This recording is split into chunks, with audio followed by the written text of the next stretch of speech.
Seorang mantan kepala SMA Negeri 3 Pandeglang ditangkap Satreskrim Polres Pandeglang karena diduga korupsi dana bantuan siswa miskin sebesar Rp234 juta. Mantan kepala sekolah menengah atas Negeri 3 Pandeglang ditangkap di rumahnya di Kecamatan Labuan, Kabupaten Pandeglang, Banten. Pria berinisial Eka ditangkap karena diduga melakukan korupsi dana bantuan siswa miskin atau BSM tahun anggaran 2013 dan tahun 2014 bersama salah seorang komite penyaluran bantuan siswa miskin. Pengungkapan kasus ini sempat terkendala sulitnya mencari informasi dari siswa yang telah lulus. Data tindakan korupsi dana bantuan PIP oleh oknum dikumpulkan oleh Indonesia Corruption Watch sejak tahun 2022.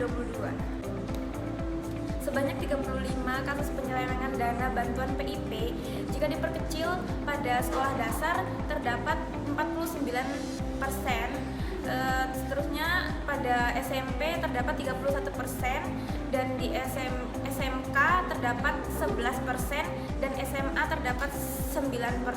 Oknum yang melakukan penyelewengan dana bantuan PIP dilakukan oleh kepala sekolah dan guru. Mereka bermodus dengan memotong anggaran dan melakukan penggelapan. Pemerintah melakukan bantuan berupa program Indonesia Pintar atau PIP, yaitu uang tunai, memperluas akses pendidikan, dan juga kesempatan untuk belajar.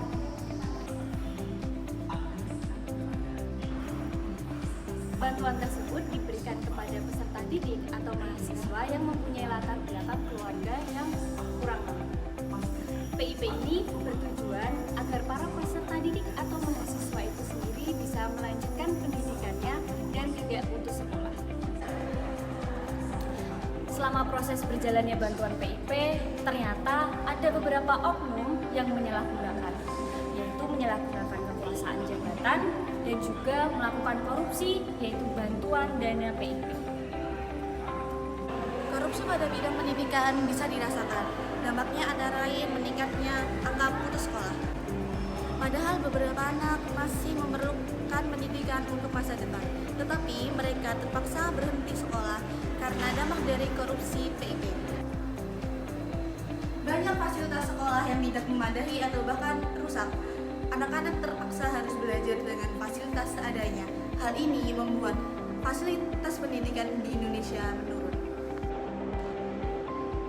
Untuk mengurangi tindakan korupsi tersebut yaitu dengan adanya gerakan anti korupsi di sekolah dasar. Tujuan dari gerakan tersebut yaitu untuk mengajarkan, membangun kesadaran yang ada pada anak-anak sedini mungkin tentang arti integritas, kejujuran, dan keadilan dalam berperilaku. Berikut ini saya akan menyampaikan beberapa langkah yang dapat dilakukan. Yang pertama yaitu pendidikan karakter.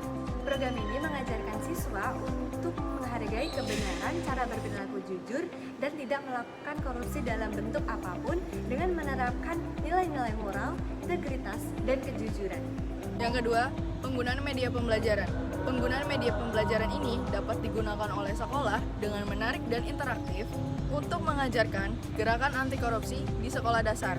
Contohnya melalui cerita, film pendek tentang gerakan anti korupsi, serta melalui permainan yang menggambarkan dampak negatif dari gerakan anti korupsi.